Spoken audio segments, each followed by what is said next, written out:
Мартин Стојменов откочени на изборниот турнир односно државното првенство за кадети, јуниори и јуниорки до 21 година, го освои првото место во категоријата до 60 килограми.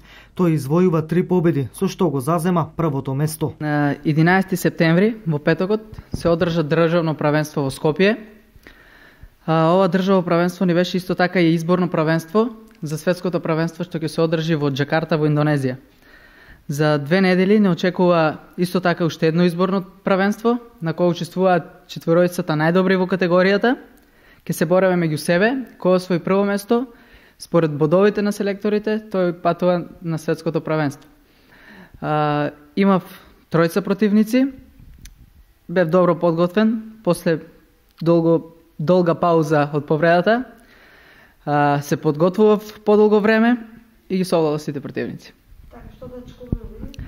Па во иднина не очекува, исто така не очекува уште за месец дена не очекува државно првенство, тоа државно првенство ќе ни биде за европско првенство и за балканско првенство. Следно што го очекува Мартин е подготовки за државното првенство, изборен турнир и балканско првенство.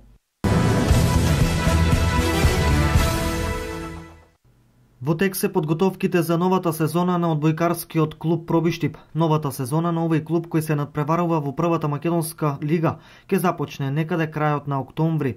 Во одбојкарската федерација во саботата се одржа и состанок каде беше продолжен рокот за пријавување на екипите кои ќе се надпреваруваат во првата лига и кои што може да се пријават до 18 септември. Според информациите кои ги добивме од председателот на одбојкарскиот клуб Пробиштип Игор Манасков, најверојатно 6 екипи ќе се надпреваруваат во новата сезона.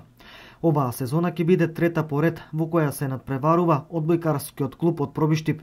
Инаку оваа година по предлог на одбојкарскиот клуб Пробиштип и одобрување од страна на одбојкарската федерација на Македонија на 4 играчи Агенцијата за млади и спорт и додели државна стипендија Спортска надеж, а тоа се младите спортисти Мартин Јовановски, Филип Николовски, Никола Стојковски и Никола Митевски.